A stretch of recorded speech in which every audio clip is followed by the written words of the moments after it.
Thank you so much for taking time out to share your experiences with us. And if you don't mind, would you start by telling us a little bit about St. Cloud Orthopedics? Sure, Eric. Thanks a lot, and we're very happy to be here. St. Cloud Orthopedics is a relatively large orthopedic practice in central Minnesota.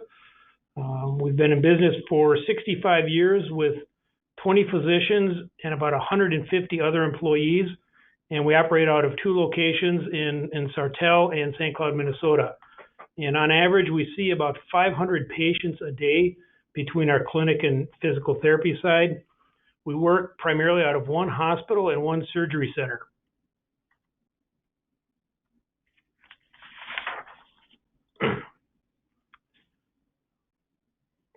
So when this pandemic first started, we, like everybody else, was scrambling on how we were going to reduce our schedules and how we were going to make this work without shutting down the whole practice, because we did need to see patients, obviously. So when the providers came to us, what we decided to do was just print out their appointment list, and they kind of went through it together and said, this patient we can see telehealth, this patient we can see after this pandemic is over, or this patient we absolutely need to be seen. So we kind of went through the system that way with them, and we did great with telehealth. We were seeing, I think, 500 patients is what we did with telehealth. So for orthopedics, that was great. It served its purpose, and now that all of our new patients have been talked to and touched, it's time to bring them into the clinic. So then now that we've started to open up again, they kind of went through their list and did the same thing. So we had a lot of one-on-one contact with the providers, which is not normally normal. A lot of times they let us decide those kind of things, but they did have a lot of hands on that, which was great for us to be able to fill their schedules and maximize their time. From a staffing standpoint, we really kind of struggled. St. Cloud is a relatively small, close-knit community, and many people who work here view this kind of as their home away from home. So the physicians really struggle with what do we do. And initially we said we're going to continue to pay the employees. So for the first week we paid all of our staff at 100%, but only had about 1/3 of the staff in the office because of the reduced schedules and the need to keep people socially distanced. The second week, we paid our employees at 50% and allowed them to supplement that with sick or vacation time, and again had about 1/3 of our staff here.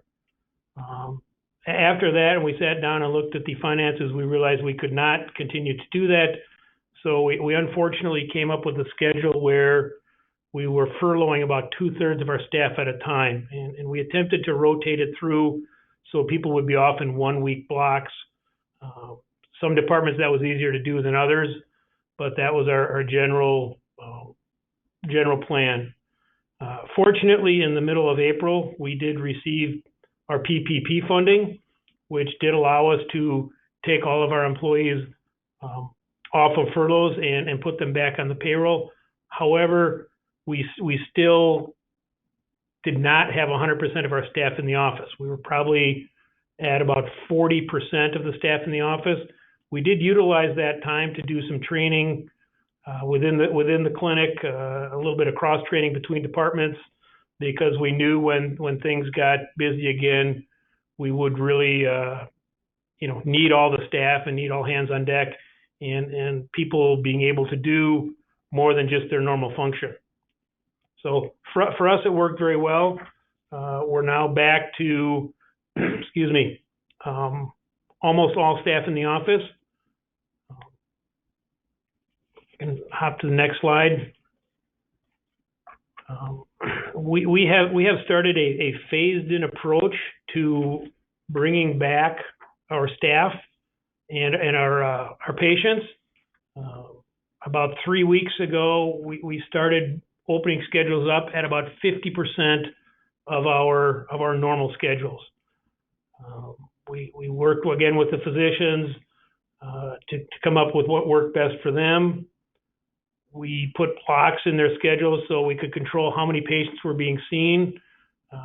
It was challenging, but we tried to kind of alternate blocks, so not all providers had patients starting at 8, 9, 10. Some would be 8, 8:15, 8:30, et cetera. It worked pretty well. It's been going well for us. We're now up to about 75% of our standard clinic volume. Our goal is by June 1st, I guess next Monday, to begin opening all schedules and seeing 100% of our patients. We obviously have a lot of safety measures in place that we'll touch on later.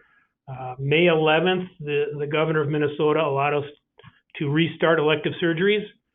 We had about 400 surgeries that had been canceled that we've been trying to work through. As I said earlier, we work primarily out of a private surgery center and the local hospital. The surgery center has been much more willing to work with us to get those cases on, and we are about a week away from being through our backlog at the surgery center.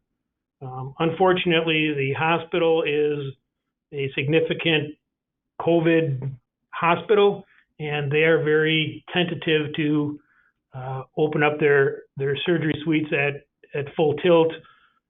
We normally have 5 to 6 rooms a day. They're limiting us to 2 and only allowing us to have 4 inpatients at the hospital at any given time. So we still have about 150 to 180 surgeries at the hospital we're still trying to get through. Our physical therapy and occupational therapy will be at 100% hopefully next week. We're really, with the need of getting caught up at the St. Cloud Surgical Center for our surgeries, obviously that means we're doing more therapy. So we've really had to work hard to try to figure out how we were going to keep everybody safe during that time. So we staggered the start times and provider schedules for the PTs. We also opened up on Saturdays for the physical therapy department to allow expanding hours that way so that we can accommodate people so there's less people in the gym. We're going to be open from 6:30 in the morning to 6:30 at night, working together, going through lunches, again, just to spread out the volume of patients. They've moved some exam tables that we used to just have in the gym. We moved those out so there's more room for the equipment. It will allow social distancing. We've also, the therapists got together and decided which modalities they could actually do in an exam room versus out in the gym like they normally would. So there again, it's just spreading out the people so that they're not right on top of each other, which has been challenging because you do have a lot of people in a small amount of space. So everyone's kind of just chimed in and worked together to show us where we need to keep everybody safe. Our MRI machine is back up and running as well. We're at about 60%. And that is just, we put in blocks every 15 minutes. We do a 30-minute exam, and we put in a 15-minute block to allow the tech to be able to clean that appropriately as well.